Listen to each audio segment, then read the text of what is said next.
thinking about relationships now, both of us are both in interracial relationships. Mm-hmm. And I want to talk a little bit about what that means for you and what that means to you. Yeah. I think it's a lot harder than I thought it was going to be. And it's not hard in the sense of he and I make it difficult. It's just hard in the sense of society and the world. Especially with things that are like going on right now.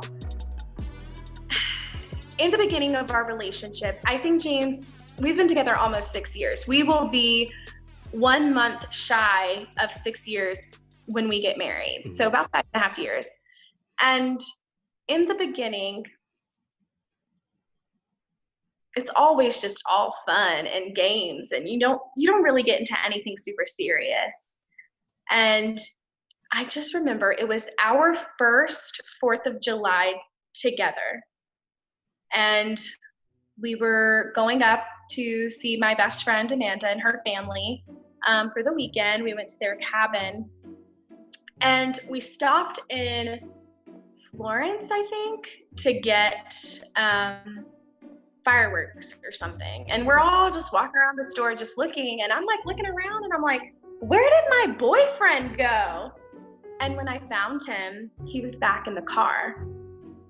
And I remember getting in the car, and I was like, at first, my first reaction was like anger, because I was like, why would you leave me in the store? Like, that was so tacky. Like, we're here with my friends and they think you don't want to be around them. And he looked at me and he was like, you don't notice it because you don't have to notice it. But we were not getting the most pleasant looks in there. And I'm not stupid. We're in Florence. And I was like, what do you mean? And I guess there was like a group of guys, and when they pulled in, of course, they had a huge Confederate flag like on the back of their big old lifted truck. First negative sign for James. That was like the first red flag right there. And then he said they came in the store and they were just like staring at him all funny. And he overheard someone say, what in the world is he doing here? And so he said, Lynne, I felt like it was safer if I just removed myself and I came to the car. And I just said, okay. And I let it go. And then maybe like a week or two later, when we were back home and we were alone, I brought it up and I said, I want to know why you didn't take me with you to the car. Like, why didn't you tell me what was going on?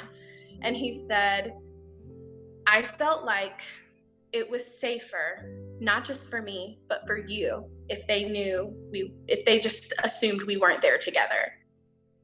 And it broke me. And I asked him straight up, I said, will it forever be like that?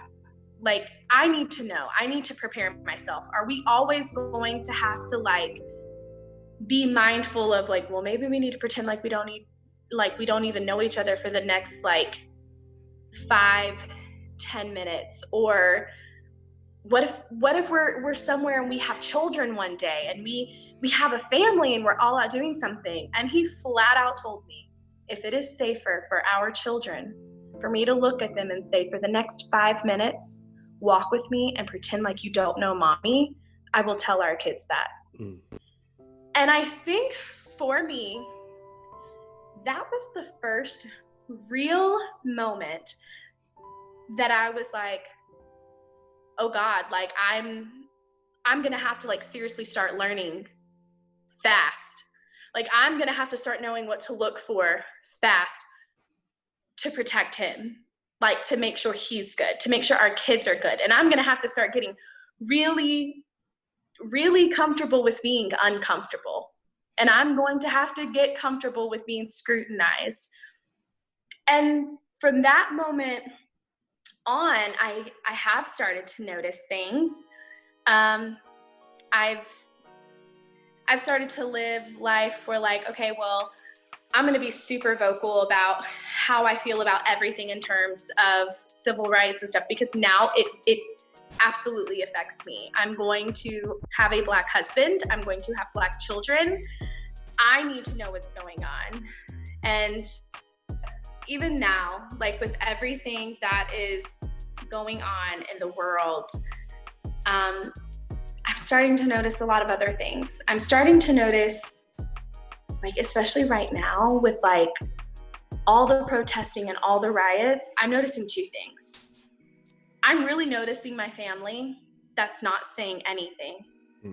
I'm noticing my white family, those of them who haven't called to check in on us, those who haven't asked me how James is holding up, those who, you know, are very much supportive of me and him and our relationship and how much they love us and this and that when we're like all together and hanging out. But right now, and I'm not asking them, like if they don't feel comfortable posting something on Facebook, whatever, but texting me, calling me, texting him, calling him and being like, look, there's a lot of crap going on. I can't imagine how heavy this must be on you right now. Are you okay? I'm noticing those things. And whereas maybe before I wouldn't have taken people not reaching out to him as personal, I'm really starting to take it personal now. I'm starting to pay attention to him. I'm starting to pay attention to how he's not afraid to speak out. But I think when we're having conversations at home or when he's posting stuff online, I think there's a part of him that almost feels like he has to censor it a little bit because his wife-to-be is white. And I hate that. Like, I tell him, like, I finally just had to say, I don't want you to censor yourself. You feel how you feel. All of your feelings are valid. Regardless, we may end up getting to a situation, something going on where we don't 100% agree eye to eye. That's okay. You know what? That's marriage anyways. We're never going to agree on every little thing, even if it has nothing to do with race. So don't censor yourself for me.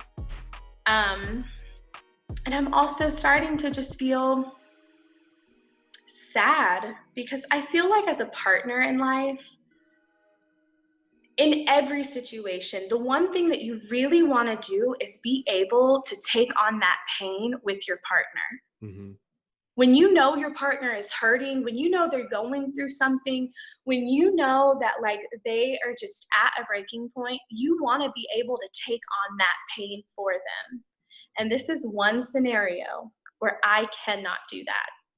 I can support him and love him and tell him that, you know, I'm here for you or whatever, but there's certain times where like we'll be talking and I feel like he needs advice, but realistically, I can't give that to him.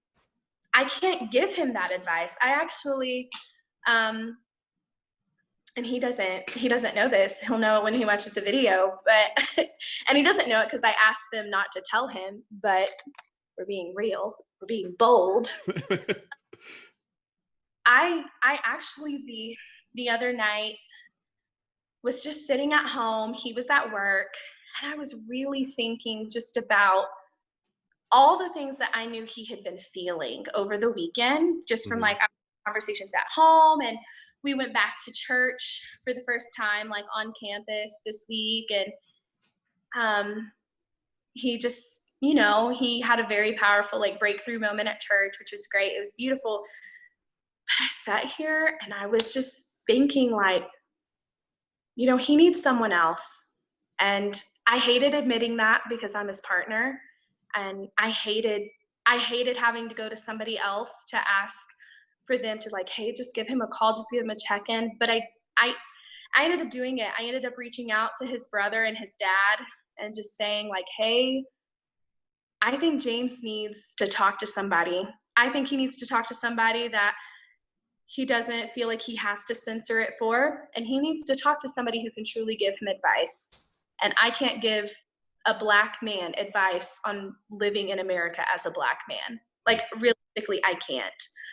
And I think all those things when you're first starting to date someone, you don't think about them. This is years later that I'm like really truly starting to think about it. It's always been in the back of my mind. I've always had this like slight fear of, oh God, please, like, just let him come home. Like, let him come home to me. I used to tell him, I know the way he drives. I've been a passenger in his car for way too many times. And it's not that he's a terrible driver. He speeds sometimes though. And I'm always nervous, like, please don't speed to the point where like the wrong person pulls you over. Or please don't get yourself out and about in a situation where you're just at the wrong place at the wrong time.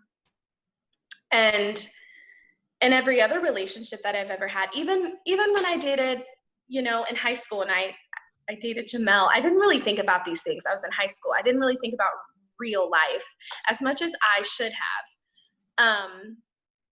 But I'm here now, and I do think about those things all the time. And I don't think that my white family or my white friends realize how much more difficult being in an interracial relationship is than just being in one with someone of the same race, only because there will forever be things that we cannot 100% comprehend with the other person.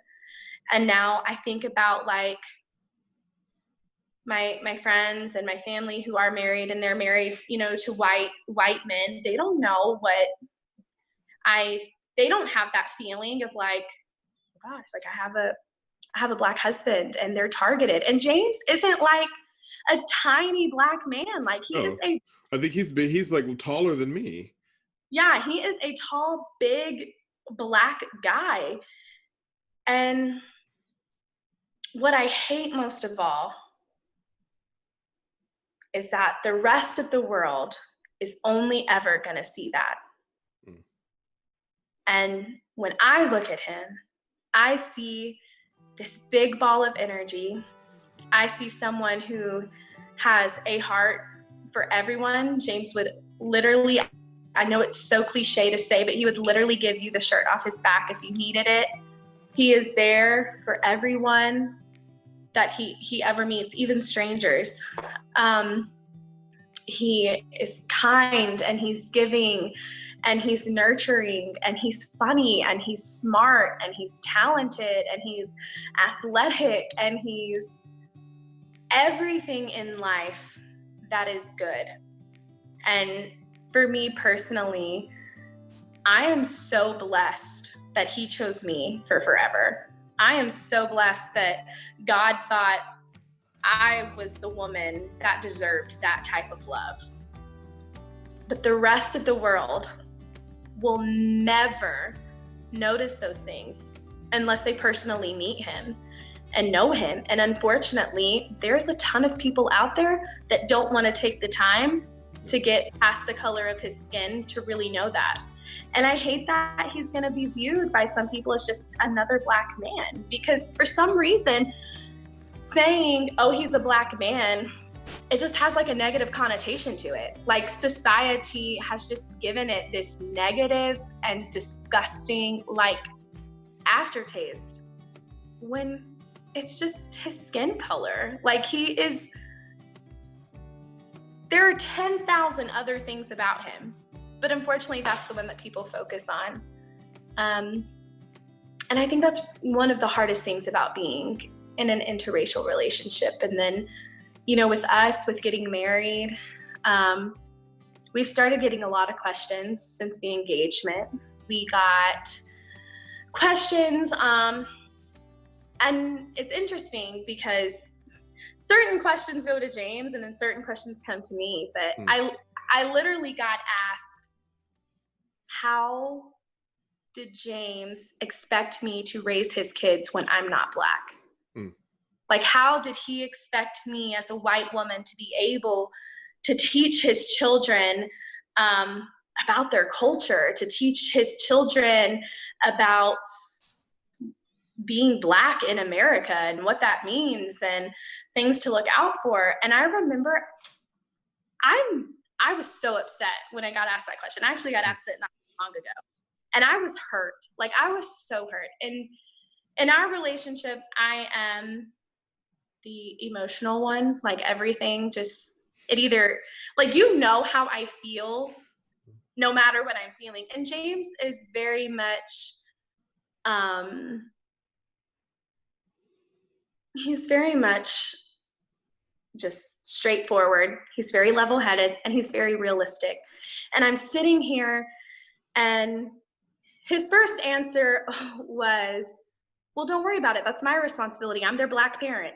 Like, it's gonna be fine. It's not like they're not gonna have anybody who could teach it. I can teach our kids what it means to be Black in America. I can teach our kids about their culture. My family can teach our kids about our culture. Like, you can just tell whoever's worried about it, they don't have to worry about it. They got an awesome Black family, okay? Like, they're gonna know. And I was like, yeah, but they were, I start going off. And he just very calmly looked at me and said, babe, you're gonna have to get used to it.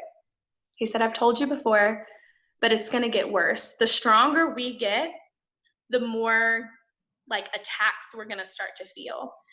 And I think it's bad.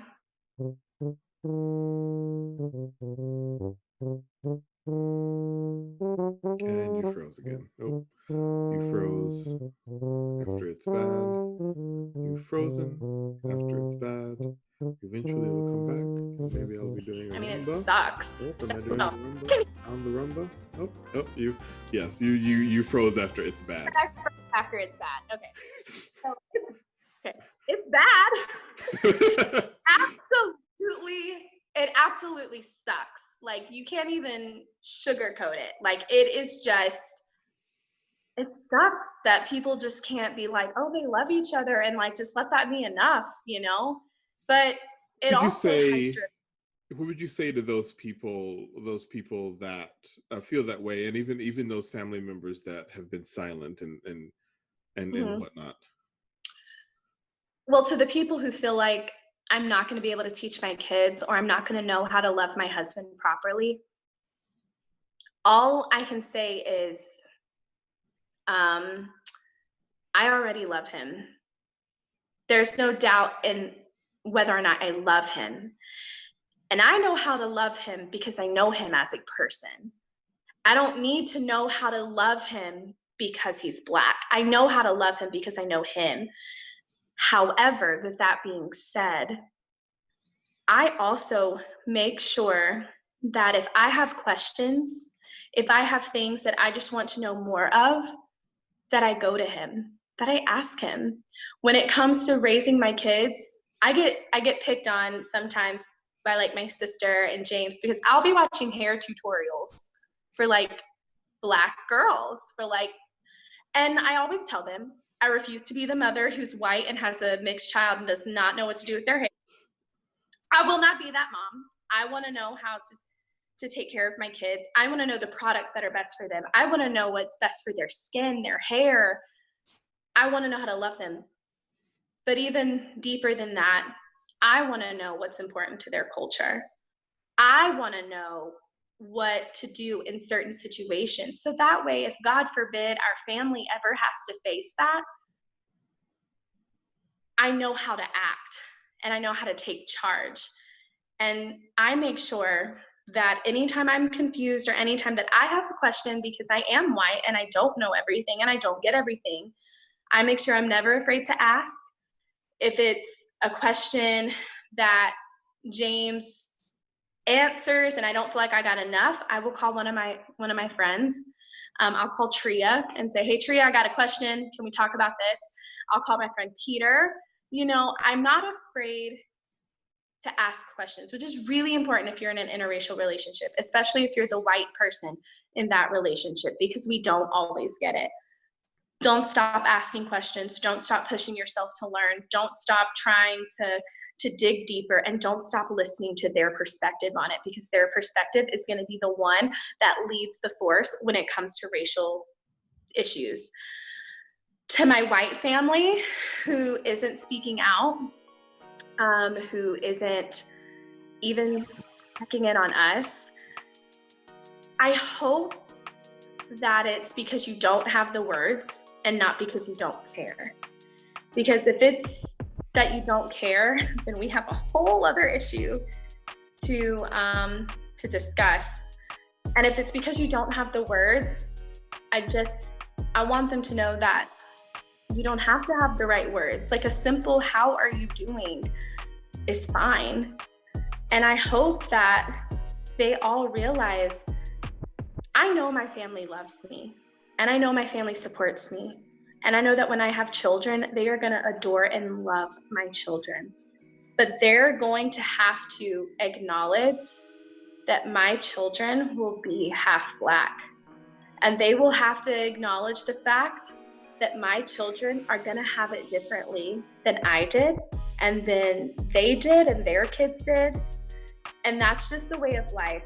And so I hope that they take an initiative to learn as much as I'm trying to learn, that they get to a point where they feel like they can check in, and that they get to a point where when they have questions, they realize, hey, like we have this awesome Black guy who's like joining our family, and we want to know more about his story and what he's had to face. And I've heard those stories because I date him, but my family, they probably don't know that James has been like victimized. I mean, even here, even in Birmingham, we've had officers ask me if I was okay because I'm walking with him. Like, yeah, we're good. Like, hello, getting married. Like, we're fine. Like, this is him. And I'm pretty sure that no one in my family knew the story of us being at the store.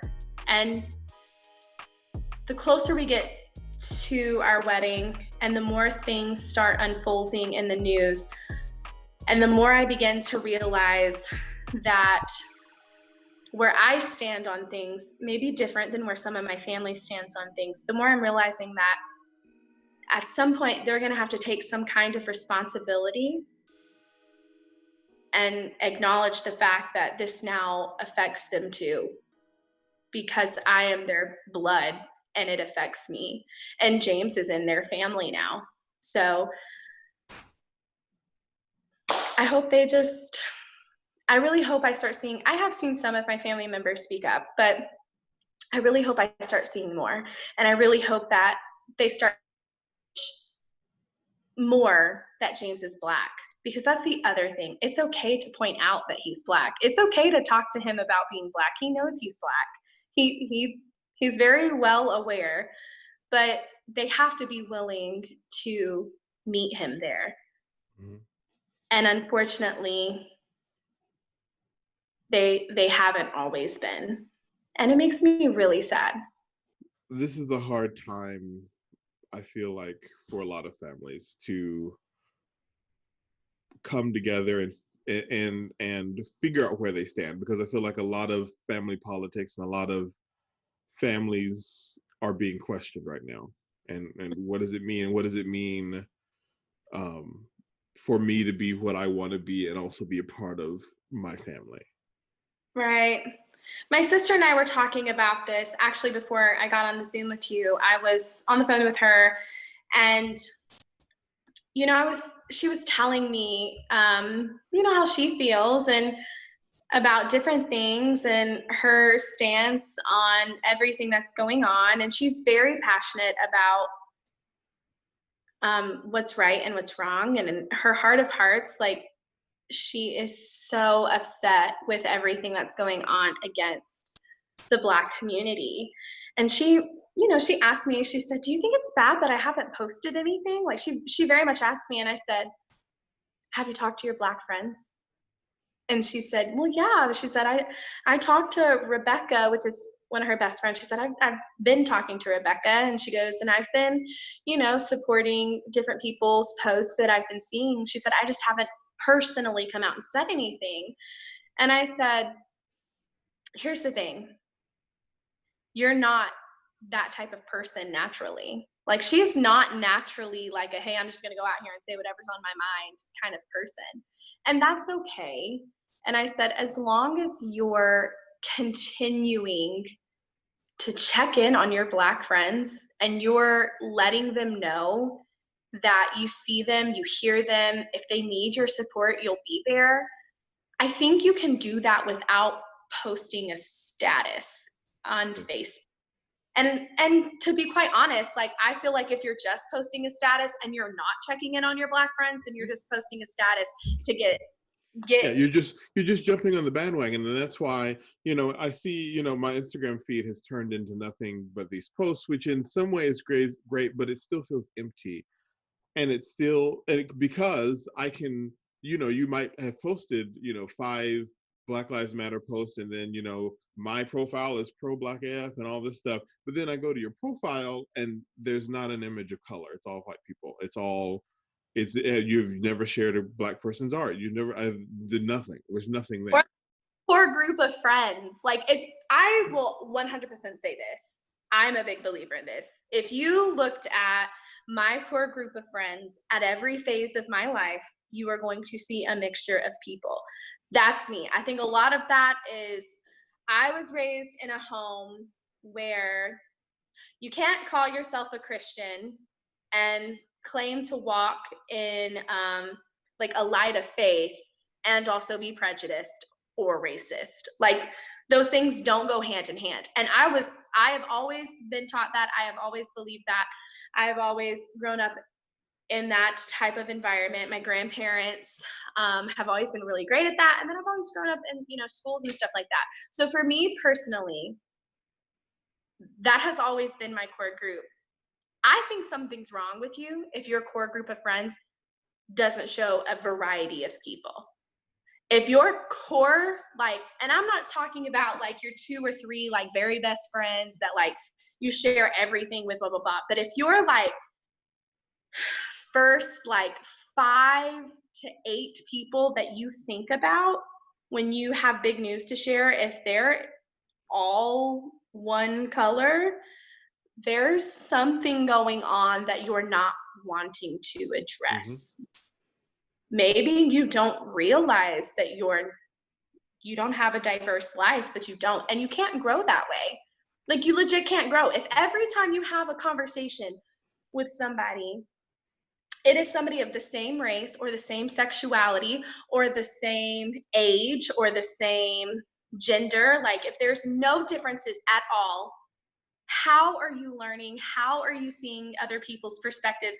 How are you continuing to grow as a human, but also as a friend? And how do you know how to support it? And so, yeah, like my family, that's why I said, I'm not expecting them to go out on Facebook and to say something. But for everyone who watches this and who is listening, I am expecting you to check in on me and my husband. And I'm going to hold you to it. And here's the thing. We're getting married in October.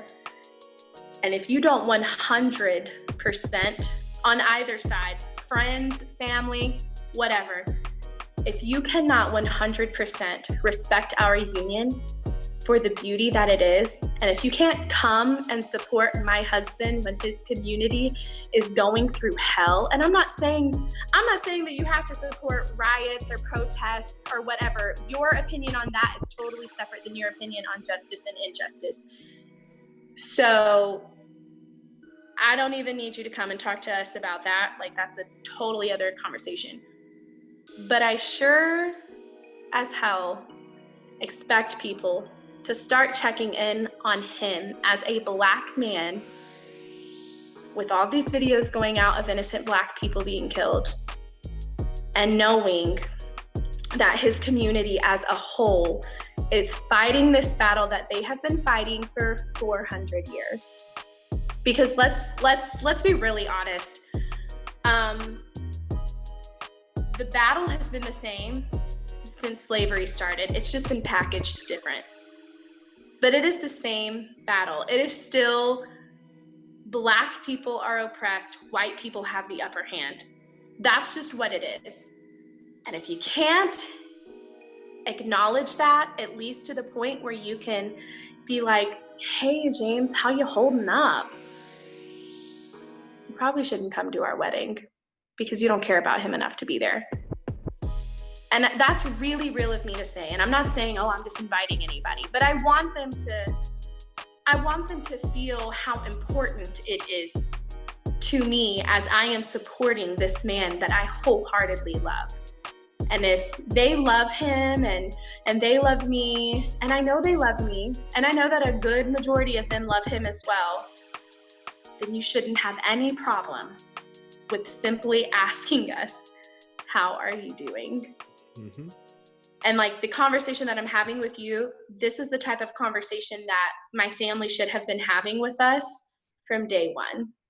Yeah. Yeah. And I mean, I think it goes across the board. And I think, I even mentioned a little bit about this, is that it's not just enough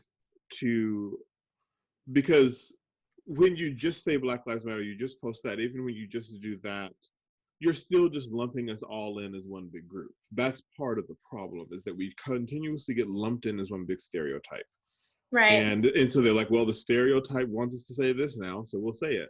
And it feels very much so like we only matter when it's convenient for people. Oh, I felt, I'm only your friend, or I'm only checked on when it's convenient. And there was a Black writer, Garrett Matthews, who was speaking specifically about theater, but I think it applies to a lot of things. Is like, part of that is because white people don't need Black people in order to achieve success. And part of, so they can get away with whatever they want to, especially in the theater community. And they only come to us when it's like, well, social media is like, we got to do a Black show now. Let's do. And that was one of the things that I hated about one of the theater companies I worked in Birmingham. It's like, it was always, we do the Black show in February because it's time to do the Black show. It's like, why we got? I understand that part of the effort is to give voice, is to give work for Black actors, but also, why has it got to be in 1 month? And why is it always got to be the Black show? Why can't they be cast in other shows? There have been plenty you've done 3 other shows this season that have nothing to do with race. Those same people could have been cast. Yeah. It's so crazy to me too, that like white people, they just don't want to admit that white privilege exists. Yeah. And I've seen probably 4 or 5 different people this week who have used the argument that white privilege doesn't exist because Black people could easily go to work and buy the same things that white people have. And I want to shake people. I want to shake them so hard. Because literally, and I briefly said this to somebody earlier today, but you're right. Like, I want to look at people and I want to say, you're absolutely right. Black people can work and they can buy them nice things, but they don't have to worry about what stores. I mean, as white people, they don't have to worry about what stores they go into to buy those nice things. That's your privilege. Your privilege is that there's no second guessing. There's no like, am I okay to go into this store and buy this? And I'm gonna the best example I can give is like my mother-in-law and I. My mother-in-law, I love her so much, but we're very alike in the sense of we love to shop. We love a good little like retail therapy. We love to spend time, just even if we don't buy anything, we just like to go and look and enjoy ourselves. But I would bet any amount of money in the world that you could take us to a Louis Vuitton store, or you could take us to, I don't know, I'm just gonna stick with Louis Vuitton because I know they're very, big and bougie. But if we went in just based off looks, just based off looks, naturally they would gravitate towards me. They would come to the white girl to sell the white girl the bag, when the white girl in that situation would not be able to obtain the bag as easily as her Black mother-in-law. but it's just because I'm white. So like that aspect of it, or the fact that like, okay, well, I can go to the grocery store at 1 a.m. and nobody thinks I'm there just to steal anything. Or I can get pulled over for not using a turn signal and just be given a warning and not be approached to the window with a gun pulled out, which has happened to Black people because the video is out there on Facebook. Mm-hmm. Or I saw this tweet and I loved it so much. This guy tweeted and he said, George Floyd died for supposedly spending a counterfeit $20 bill. I did the same thing 3 years ago. The difference is he's dead, and now I use it as a like laughable story at holiday parties. And so for the people out there who don't want to acknowledge white privilege, or you want to use the excuse that it has anything to do with material belongings, you're part of the problem. And you're more of the problem than you realize you are. And if you can acknowledge that white privilege exists, but you still don't try and do anything to make things better for the other people, then you're enjoying your privilege a little too much. Mm-hmm. Yeah, and it's you know, because even I've experienced, you know, when I think the first time I remember experiencing, you know, because you know, I always knew, because my parents had mentioned this and other people mentioned this, you know, there are certain parts of Coleman you do not drive. If you're a Black person, you continue, you don't stop. You know, there are certain parts, especially in Alabama, you don't stop. And but with the shopping, you know, I was at Bridge Street one time. I think I was 15 years old, and I was hanging out with one of my other friends who was white, and we were walking around. And I had this feeling, like I was like, I feel like somebody is following me, but I was like, you know what? No, it's just fine. It's fine. We went on about our day. We went to the Apple Store, looked at the Apple Store for a bit. And then we came out and went to get some food, and then I left. Oh no, he left to go to the bathroom, and I came out and I was looking for them. And then a security guard, you know, approached me and said, what's wrong? Who are you looking for? I was like, oh, I was just looking for my friend. So they were like, oh, we need you to come with us. I was like, what's going on?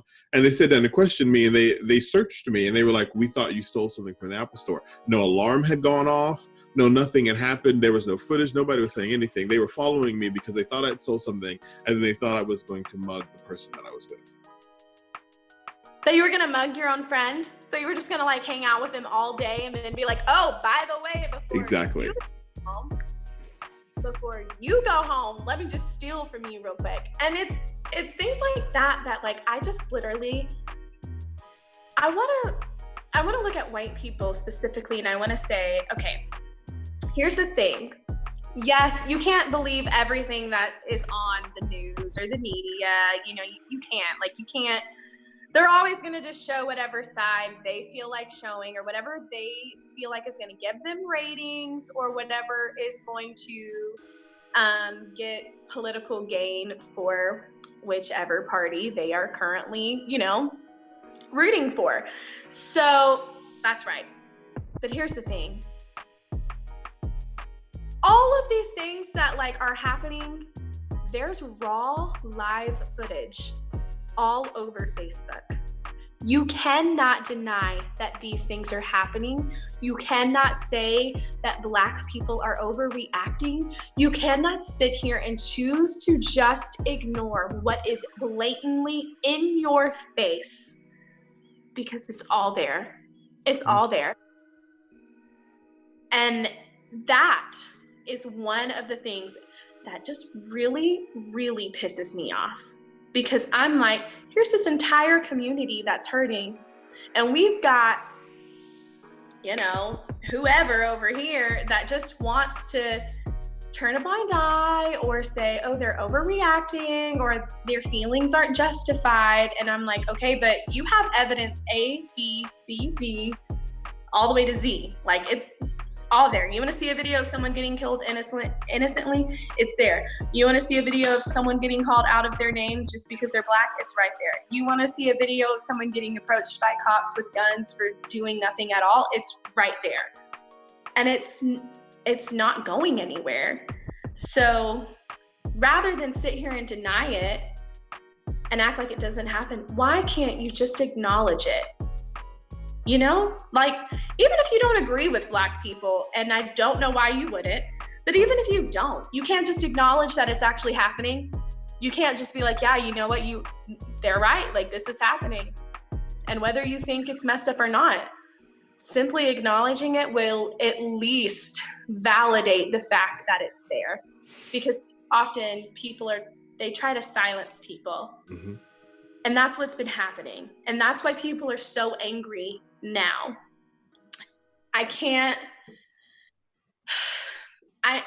Like I said earlier, I can't feel the pain of my Black friends. I can't feel the pain for James. I'm not going to be able to feel the pain for my kids in the way that everybody else feels it. But I will certainly go pick up a corner of that battle and help fight it for multiple reasons. One, my friends are tired. They are tired of fighting this battle. They have been fighting it for far too long. I told Tria the other day, like, it's okay, you can be tired. You can be tired. You deserve to be tired. But don't let any white person make you feel less about yourself. Don't let this make you, like, lose your sparkle and your shine, because those who are around you, we love it and we need that. And here's the thing, while you're being tired, white people really should be helping you fight that battle, because everybody gets tired.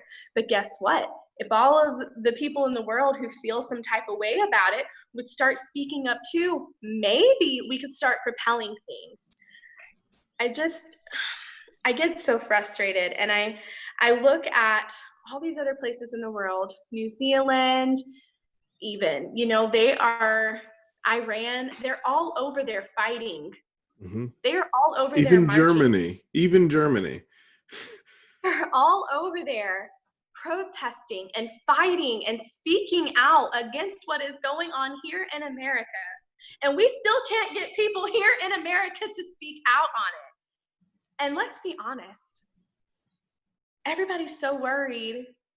Well, not everybody, but a lot of people are worried about us going to war with all these other countries.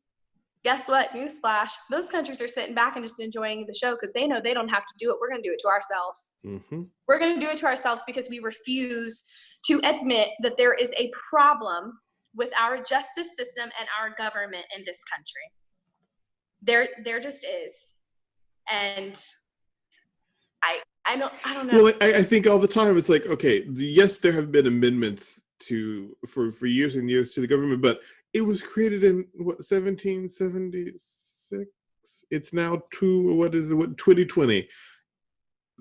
I'm not even gonna do the math, but that's a long time. Why have it? It needs an entire overhaul. It needs to be taken down and rebuilt for who we are today, not what we were then, but who we are today. Sure, we can keep things from there that work, but all of it's not working. And this is not a situation of if it's not broke, don't fix it. No, it's broken and it needs to be fixed. So it needs to be fixed. And that's what I meant earlier when I said it's still the same fight. It's just packaged differently. Mm-hmm. It is just, okay, cool. Derek, you know what? You don't have to go out in my backyard and pick cotton, right? Like, you don't have to do that anymore. But also, Derek, you're Black and I'm white. So we can't sit together because segregation has started, right? Like, you don't have to be my slave anymore, but we still can't be together. You're still not good enough to sit with me at a restaurant or to sit anywhere but the back of the bus or to do anything but just be Black. Oh, okay, you know what? The civil rights movement has ended and we can start kind of coinciding, but you know what, Derek? Even though your culture is beautiful and I want to wear my hair like the girls do and I want to dance like Beyonce and I want to marry me a NFL player or an NBA player and watch him soar and become famous and yada yada yada, you're still not good enough for me to support you. That is what has happened. That is the timeline. And for way too many white people in America, that is still the mentality. Mm-hmm. And I don't want to admit it. And I don't know how, with everything that's going on in all of our access to videos to prove. How does somebody watch the George Floyd video? How does somebody even watch the Ahmaud Arbery video from, months ago and think that at any part of that it was okay or it was justified? And people keep saying, oh, like when it comes to the protests and stuff, I've heard so many people say, George Floyd wouldn't want you to honor him this way, honor his death this way. And I think people are failing to admit and realize that George Floyd is not the catalyst for this fight. Yeah. He was just the final bullet that was thrown. Mm-hmm. Well, I feel like as Black people, we're, one of the things that Gary Matthews said is that he said, the secret of Black people is that we're acting on stage and off. And we are constantly in this state of the camel's back being broken over again and over again. Oh yeah. And it's enough. It's I should not have to sit here. I know even to this day, I should not have to sit here and go, oh, well, there's no way I could ever own a Broadway theater. That's never going to happen. I should not be thinking that it should not have taken 14 years for me to start composing. I didn't start composing until I was in college, simply because I was bored and had nothing else to do. And I look back on everything before then, I was like, yeah, no, I had all the things there. I just didn't have the confidence, and I never saw anybody doing. Nobody has won the Tony Award. A person of color has not won the Tony Award. This might be wrong, but I think a person of color has not won the Tony Award for Best Composer or Best Score of a Musical since The Wiz, since the 70s. And I think they're the only one. That's the only group of people that, maybe The Color Purple, but even then I don't know if that entire team was Black or not. And I don't think it won for Best Score. But it's like, it's hard when you can't see yourself and you have to deal with the white people saying you're not enough. And so it's a double of I'm not enough, and they won't let me do what I want to do. Yeah. When I know I'm good. I was saying to somebody else, I was like, if you gave me, it's always comes down, if you gave me the money and the opportunity, I could run the best theater. I could do it, and people have seen me do it, and I know I could. But I know if it came down between me and a white person getting that grant, maybe not so much right this moment, maybe things would change, but especially before this, it was probably going to go to the white person, unless there was a person of color on the board or a part of the committee that was doing it. But most of the time it's not. Most of the time they don't bring that diversity, and that's what true diversity is. You've got to have a person of color, multiple people of color on that board. You've got to have multiple people of color throughout every division of your business, whether it be theater, whether it be that's what true diversity is. Yeah. There should be a Broadway theater owned by a Black person, owned by an Iranian person. Because how else are we going to make sure that our stories are told wholeheartedly for us? Because if somebody else is producing it that doesn't understand it, then something's always going to get changed. Something's always going to be diminished to tell their story. Right. Well, that's like I've seen ragtime done by like several different groups of people, and you can always tell when it's done by a group of people who understand the racial context and people who don't. Yeah. Because the people who don't, it's very much like, well, you could have just put a white person in that part and it would have still been the exact same. You didn't do anything. There was no emotion there. There was no.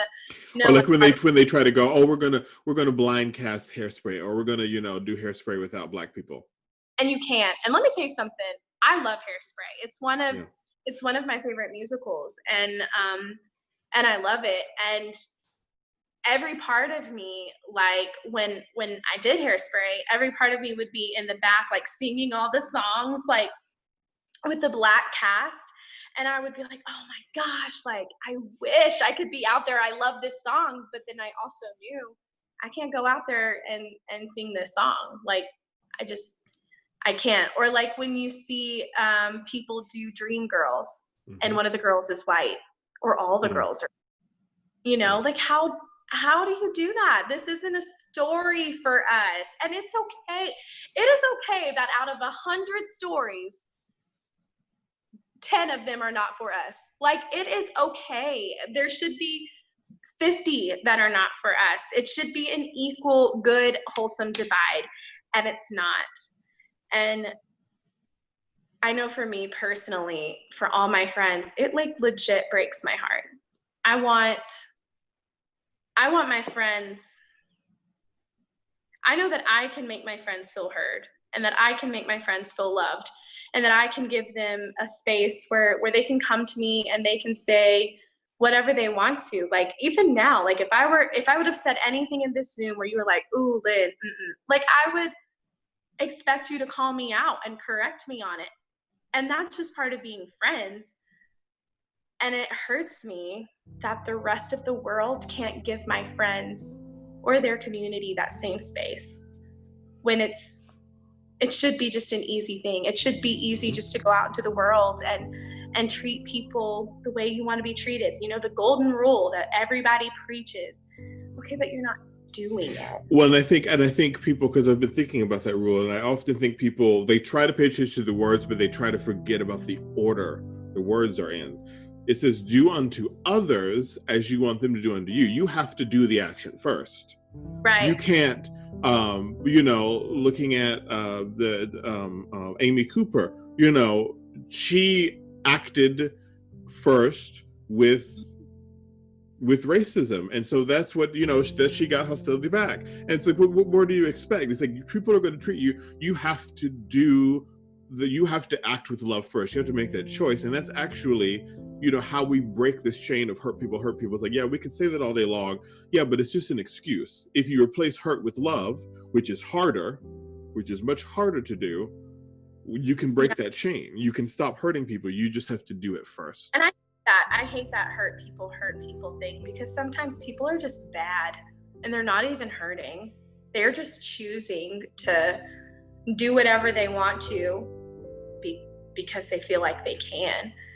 And I hate the hurt people thing, because there are a lot of people in this world who genuinely are hurting, and they are still getting up every day and loving everyone around them wholeheartedly. And it goes back to clumping everybody into a stereotype versus looking at each situation individually. And we'd be better in the end if we it takes more time, yes, but we'd be better in the end if we looked at everybody as an individual and not just a group of people. I understand that, it is one of our instincts to do that, because it's a survival skill. In the wild, you see a cheetah, you're going to go the other way because of the way it looks, not because it came at you or because it threatened you. Just because of the way it looks, it's going to go the other way. But also, we're humans. We have part of what makes us human is that we overcome those instincts, and we learn, well, maybe that's not a way to treat a human. Maybe that's not something that I should pay attention to. And I think that's part of why we're here, is to learn those things and to do those things, but you have to do the work. Right. I 100% agree. So the question is now, I have two questions for you. The other one I'll save for the end, but my question now to you is, as a black person, specifically a black man in this nation and in this world, what is it that you feel like personally would be most beneficial for your white friends to do, and then for the nation as a whole to do? For me personally, I think, at least take the first step of reaching out to your black friends, reaching out to your and check on them, and see how they are doing. What can you do to help them? Not just the cause, because people are focused on the cause, but we're not focused on the people. What can you do to help your individual friends? And it's great to donate to Black Lives Matter. It's great to donate to those things. But also, I know just about every black artist I know has a donate button on the bottom of their website at the PayPal. Have you considered going and donating to them directly. And I'm not saying take all of your money from Black Lives Matter, but maybe split it up a little bit. Maybe give a portion of that there, and then some portions to other people, because part of the slavery problem is the racial wealth gap, and that white families in general, because they have been allowed to accrue wealth over longer, they have more wealth. Right. And that you can do in supporting your Black friends directly. You can do that. It's a small amount, but it does help even out, and it does help make sure your friends are directly taken care of, and that they're doing okay. And and then for everybody as a whole, I would say during this time, whatever you do two things. Think first before you post something, or before you say something, or before, and truly think, not just let it run through your mind, but think about not only what you're saying, but how it's going to affect people. And try your hardest, and I know it's not going to happen every time, but try your hardest to always choose the option of love when you can. And listen. Yeah, listening, and I think that falls. Listening is love. Listening is choosing to love versus coming back at somebody and yelling at somebody. No, listening is loving, and I hope that'll, if we can choose love, and we can choose to do the work and to treat others better first. That, because imagine if everybody reached out to, even if every white person reached out to two of their Black friends, that I feel like a lot of people would be touched, and a lot of connections would be made and rekindled, and a lot of people would feel thought of. And it's that we feel like we're only here when you need us. Yeah. And I think too, like, you have to have like sincere Black friends to reach out to. Mm-hmm. And if you don't, get out there and genuinely make connections with people who are different than you. Like, I love, okay, I have a huge bridal party. I have 8 bridesmaids, which is a lot. But I love that when you look down my line of people, I have Black girls, I have a mixed girl.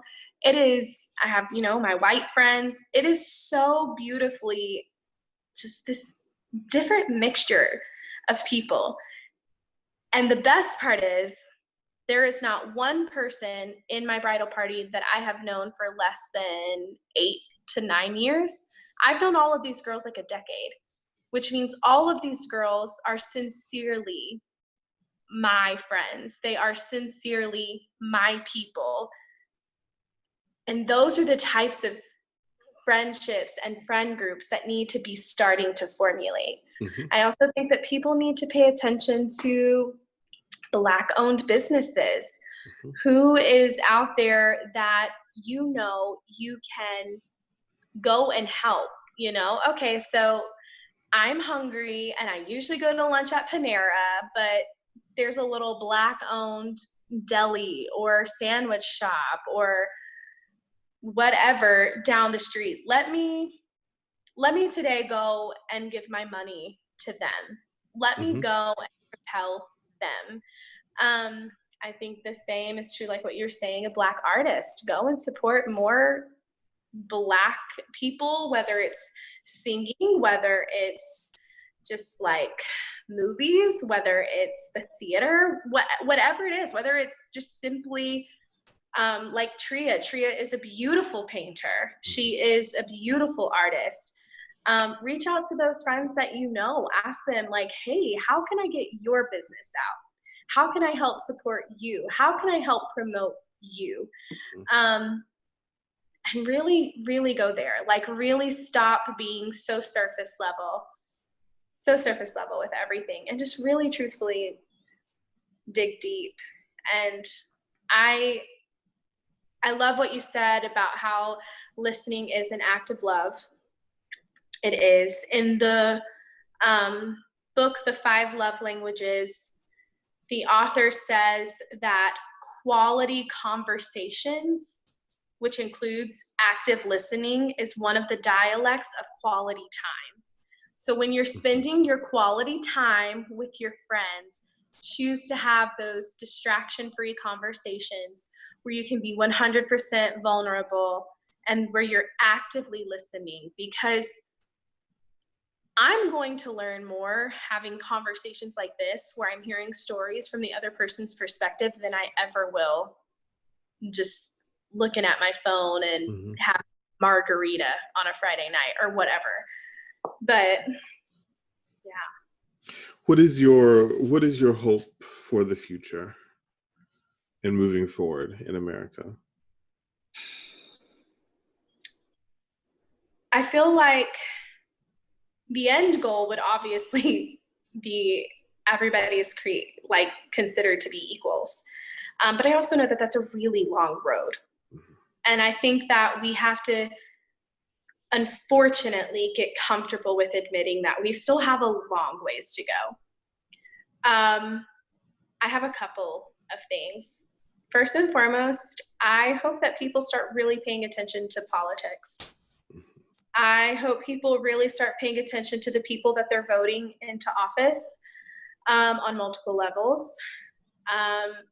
I don't want to get too far into anti-bashing Trump or anything like that, but we saw how his rallies went. We saw the type of people that were there. We saw the hate that spewed from racist, white supremacists. We saw it. We saw it there. It played out. It was all over, videos everywhere. We can't live on his motto of make America great again, because what does that mean? America has never been completely great for every person who has lived here. It's never been great for all parties.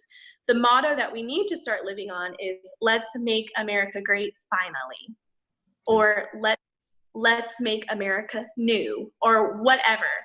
So I really want people to really start paying attention to the minor details of things. Don't get so focused on a party or Republican versus Democrat. Don't get so focused on those things that you are completely overlooking the fine details of the person that is speaking to you. I'm a big believer in you don't vote for party, you vote for the person. No matter who they are, whatever your personal belief is, whoever you feel like is going to do their best for the country in that moment. But it can't be about, oh, well, they're, more conservative and I'm more conservative, because their version of conservative could be completely different than yours. Or simply, oh, I don't want to vote for a woman. Or that. So I want people to get really serious about that. I want people to also get so serious about state level politics. The people who are in your state, those are the people who are going to be making the laws, the regulations that affect you the closest. But they're also the people that whatever it is that they're putting into play, that's what the people in DC are watching. If you think that those representatives in Congress don't sit there and think, well, my constituents back in Alabama just had this passed in Alabama, so it must be what they want on a national level so that they can keep getting votes, you're wrong, because that's what's happening. They're not going to go into a meeting in the Senate or in the House and say, well, last week Alabama did this, but I don't think they really want that, so we need to try this. They're going to go off whatever their home state is doing. So really start paying attention to your local politics, to your mayors, to your governors, to your House of Representatives here at a state level. You have to. You can't just focus on national government and not focus on state and local. So really start getting in that. And when you're getting involved in that, still vote, even if you feel like your vote doesn't matter. We see way too many people who are just like, well, I'm just not going to vote because it's not going to matter anyways. And what if you were the one vote that could have changed the way it went? What if when it comes to the governor, whatever, of Alabama, what if you were the one person that was needed to make it go the other way. And you don't know. And quite frankly, if you're not voting and you're not trying to make a change, no matter what side of this you're on, you don't really have a right to complain or to fight. I mean, you can complain, but you don't really have a right to be judgmental about what they're doing when you didn't go and vote and have your voice heard. Have your voice heard, always 100%. So that's my first hope, is that politically speaking, people, especially people in our age group, get really involved. And we need to start getting really involved so that the next generation coming up will start getting involved, and we can just keep it going. We have to get really involved. My next hope is that all of the protesting and the riots, while I know eventually they will start to simmer down, it's just the natural flow of things, I hope that the conversations and the reasons behind them don't go unnoticed. Mm-hmm. I don't want people to get so carried away with how they feel, whether they're pro or anti the protests or the riots or whatever, that they get so focused on that we completely stop talking about the systemic oppression that Black people feel, or the racism that Black people feel, or the innocent deaths of Black people. Because ultimately, if we get to a point where we're no longer talking about that, we're just talking about what's going on because of those things, people are going to start forgetting. And this isn't something that people need to forget. This is something that needs to be remembered and continued to be discussed. I hope more people start taking things the way that you did, and that they start opening up honest conversations with their friends, that they start promoting more spaces for voices to be heard, for white people to be in a situation where they're listening and trying to learn. Black people have a platform for their voices to be heard. I hope that the world continues to fight out against this. I think it's so beautiful that other countries are speaking up, and that they're speaking up loudly. And I hope that America starts to follow suit. I hope all of those people who aren't talking just because they're afraid, or they don't know what to say, or they're nervous, I hope they find the courage to simply just say something. Even if you type it out and you send it to one of your Black friends and you're like, hey, can you just make sure that I'm coming across clear, and that I'm not being, I don't know, that I'm not like unknowingly being biased, or that I'm not just wording things wrong. Make sure what you're saying is, if you're afraid it's not appropriate, ask someone if it's appropriate. Yeah, I would much rather you say something that is, considered to be wrong or inappropriate and want to learn from that than to say nothing at all. Me too. Because if you don't say it, then you can't learn from it, and if you don't learn from it, we can't move forward. Right. And I really do that hope that more people just more Black people just continue to share their stories, that they continue to feel like they don't have to be silenced, that they continue to feel like they can come forward, they can say what they need to say. And I hope that white people I really hope that white people in America begin to acknowledge their privilege, acknowledge that just because they were born with no melanin in their skin, that they have some kind of advantage that they shouldn't have, but they just do. And that they start to use those not as a way to get ahead, but as a tool to help the underdog. Mm-hmm.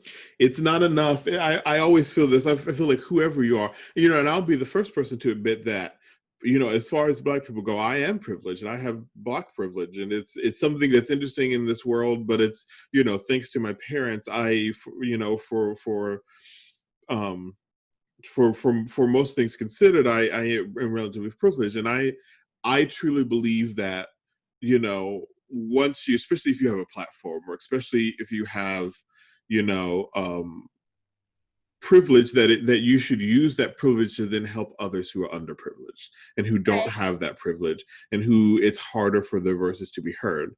That is to me, that is my one of the reasons why I kind of strive to gain more privilege and strive to gain more, so that I can help other people, and so that I can help other voices be lifted up. And I don't think enough people look at their privilege, because it's not just enough to acknowledge it, but then do something with it. Mobilize your privilege. Right. I think about that all the time. I told somebody the other day, I said, God forbid I ever have something happen to James, or I ever have something happen to my child, to where I have to address that. And I said, and what's really sad, like the saddest part in all of that, is more people would be likely to listen to the story of a Black man dead if it were coming from a white woman than a Black woman who was his spouse, or a Black mother. And it's so sad.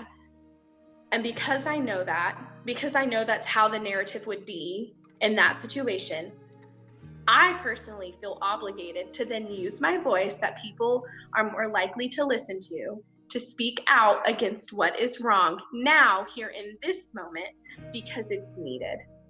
It's needed. People have to start acknowledging it. People have to start realizing that, like, saying absolutely nothing at all. And like I said, you don't have to say anything you don't have to make a Facebook status, but if you're not saying anything at all to people in private, then there's still an issue. You don't care enough as to whether or not they're okay, or they're holding up. And people can only take so much before they start to break. And I think that's what we're seeing. We're finally seeing people who are just like, you know what? Enough is enough. We're tired of being broken. Forget this. We're going to do what we have to do to get ourselves heard.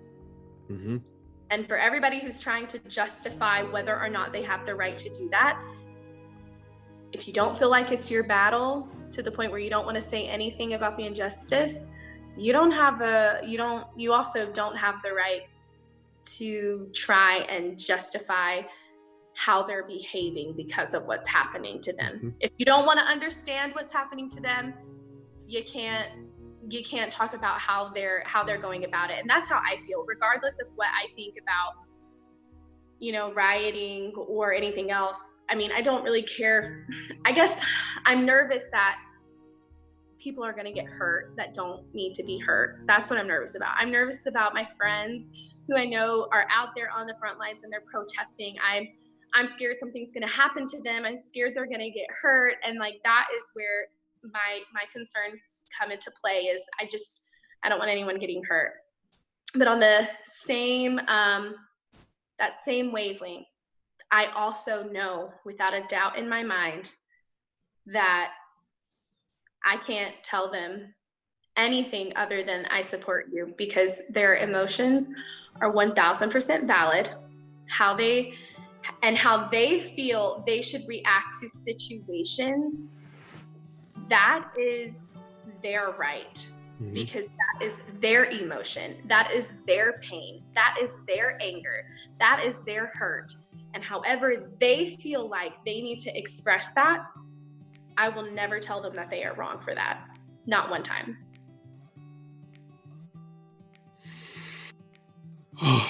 It's a heavy world we live in, and it's hard to navigate, but if you truly try, you can figure it out. Yeah. And I hope that moving forward we can all find a way, because I feel like everything's been tossed up in the air and now everybody's doing this. But as it settles, I hope people will continue to build these relationships and put more effort into building these relationships from both sides, from all around the spectrum. Like, I hope everybody does the work to not only heal ourselves from the outside in, but from the inside out. And I think if we work from both sides, not that it would happen any faster, but it'll be, because the problem I feel like now is that,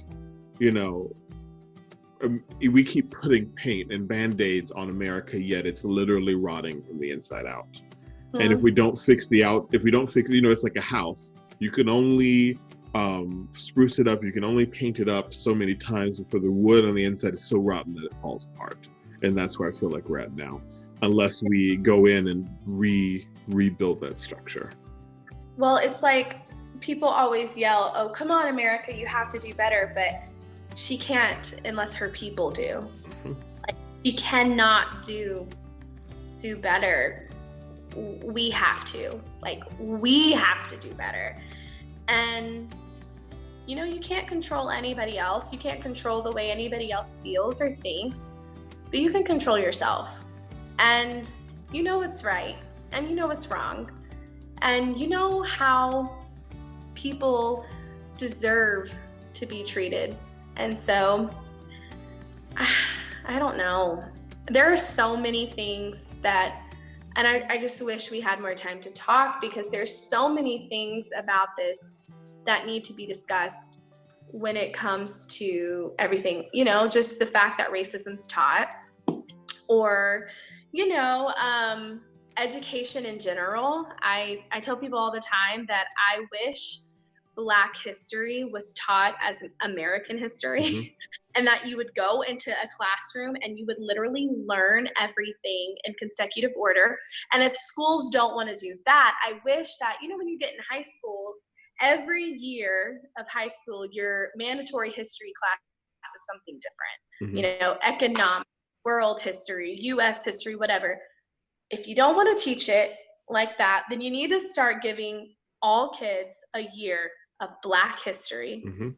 There needs to be something, because simply teaching us Martin Luther King, Rosa Parks, and Harriet Tubman, and then every now and then throwing in a little bit of like George Washington Carver, maybe a little bit of Madam C.J. Walker, just telling us that, you're not giving us enough. No, because the reality of the situation is like all of the white people that we learn about in history, 90% of the time there was a Black person or a group of Black people behind them that actually helped make happen or actually did the work. 100%. And I feel like people don't need to just learn those people's stories, but they need to learn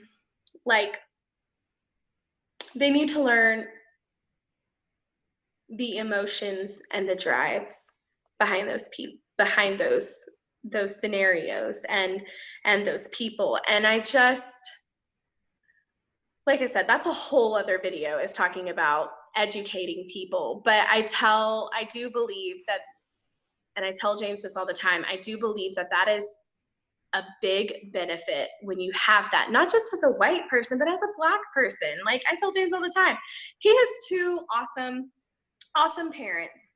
He has an amazing family. And one thing that his family and his parents have always done for him is they have always nurtured and guided him and used their lives and their stories to really teach him, really teach his brother, and really instill in them the importance of their history and their culture. And it shows in the way that James just lives his life and how proud he is of where he came from.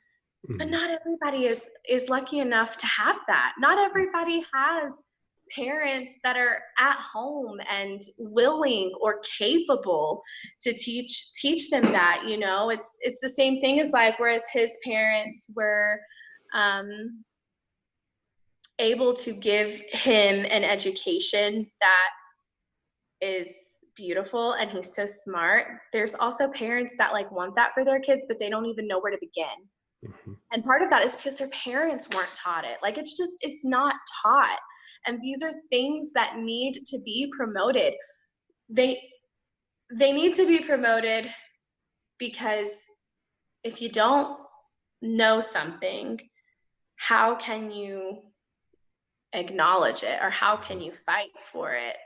And not only that, but like you were talking earlier, there's not enough representation in different areas for Black people. And I think all the time about all the little things that you see and you're like, oh, a Black person invented that. The kids don't know that. Like stoplights.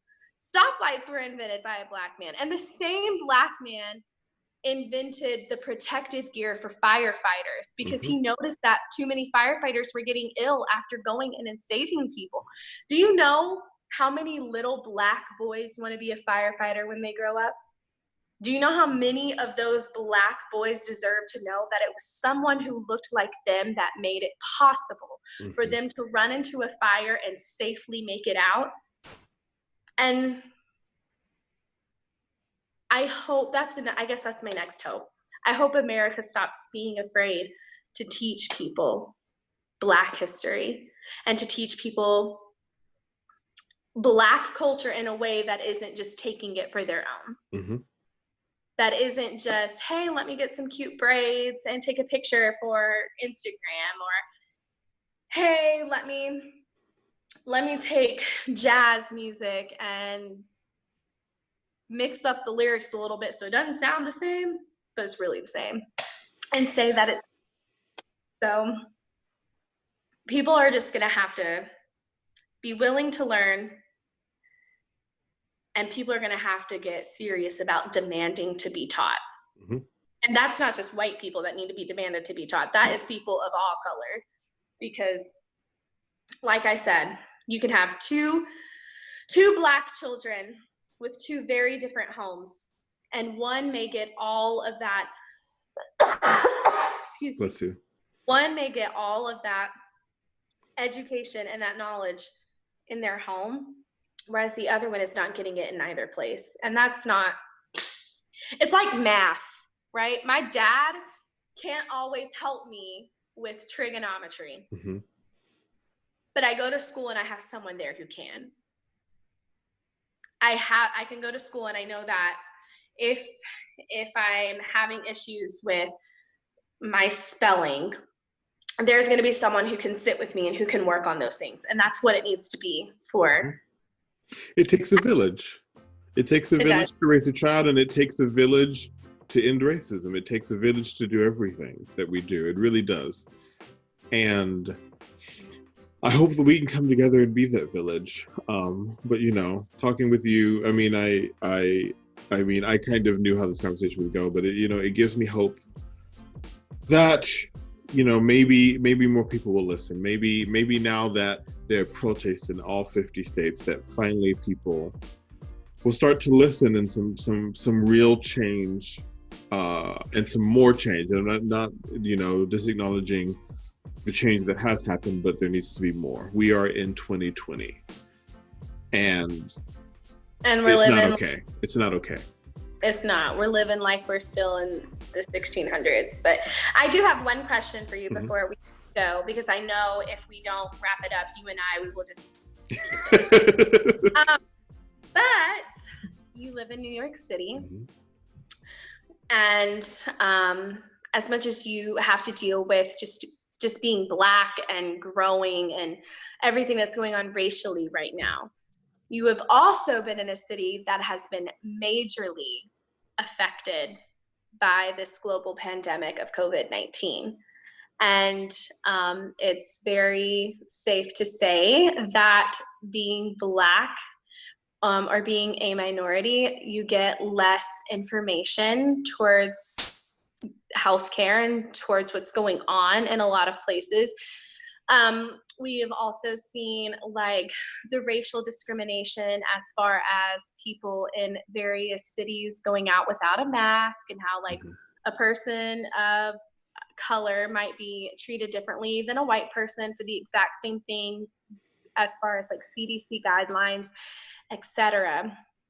And that has been something that you guys in New York have been dealing with for months. And I know that emotionally that has taken a toll, mentally that has taken a toll, and then now you're also dealing with all of this. So with having to deal with all of those things so closely together, are you okay?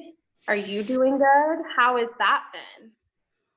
Am I okay? That I feel like, to be honest, that's a relative question depending on the moment you ask it. Because something that, I believe in energies, and the world in New York has a very specific energy, and whereas it gives you a lot of energy, but it pulls on you. And I can feel the energy of all of the aching Black people throughout all of New York. Like, you can feel it. Like, I can constantly feel it. And there are moments, like right now, I don't feel it as much because we're talking and there's hope. Or when I'm writing, or if I'm editing something, or if I'm working on a video, there are these moments. But I think it's telling. I was talking to Conrad. It's like where I've found actually a lot of peace with me is I've been watching, because one thing that I do every night, regardless of what time it is, what time I finish working, is I always take an hour to decompress, or an hour to just watch random YouTube videos that have nothing to do with my life, nothing to do with anything, just so I can completely, fully decompress before going to bed. And I found this TV show on YouTube it started, I think, in like 53, called What's My Line? And it's this show where there's a panel of judges, and they bring in random people, and based on questions, they have to guess what their occupation is. And they kind of go around, and eventually sometimes they get it. Sometimes they'll bring on a celebrity guest and they're blindfolded, and then they have to guess. But I think it's telling that I have to remove myself all the way back to the 50s. And I think that goes back to my childhood and watching those movies, and, making myself feel comfortable as a white person. That's I learned to feel comfortable as a white person. And that's kind of, I think, where I'm going back to, but also to, all of those problems where they were there and they were very much so alive in the 50s. They weren't as magnified on TV, and it's like, I have to, like, it has become almost an escape. And because something actually that I just thought about that popped into my head is that, there'll be times where, I'm cautious, or like, especially if I get off the subway in certain neighborhoods, that I have to remind myself, and I think this is because I spent so many years training myself to be white, that I forget that I'm Black. I forget that, oh wait, yes, you're in a Black neighborhood, but you're also a big Black, you're fine. I often walk with caution and walk uptight, but I have to remember, it's like, why do you feel like you have to do that? Why do you, and I've even, to the point of, taken on some of the racial stereotypes that the white people have, if that makes sense, in trying to figure out how I fit in the world. And I've definitely done some work with trying to figure out where that comes from, and it definitely comes from, as a child, assimilating and trying to fit in. But yeah, it's weird that I found it weird that I have to go all the way back to the 50s and to a TV show like that's how far away I have to go to remove myself in order to decompress from the day. Yeah.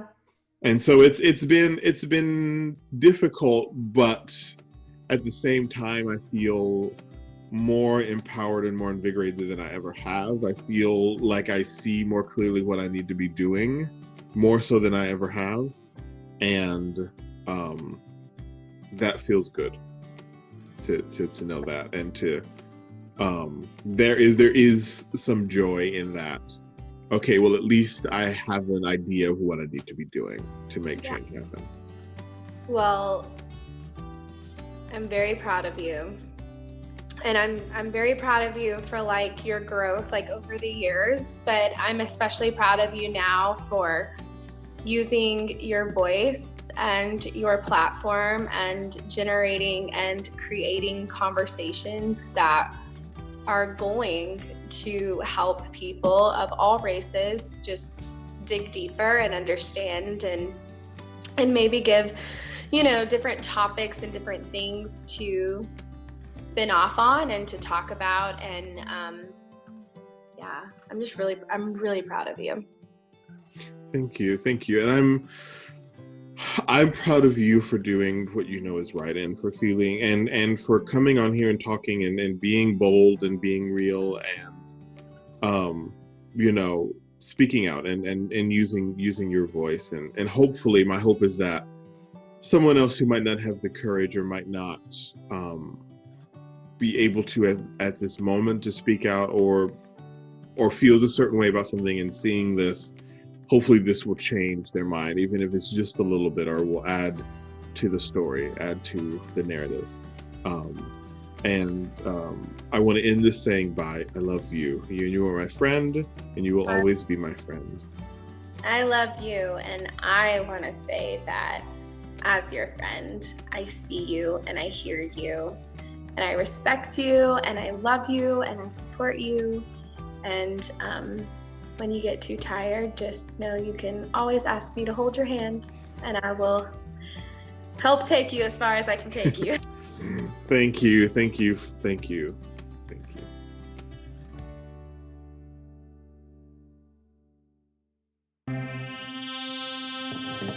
Assimilation certainly isn't the goal. Segregation certainly isn't the goal. Equity is long-term, like equitable solutions really are the goal. Broadway was written by closeted gay men. Yeah, Everything was written by closeted gay men.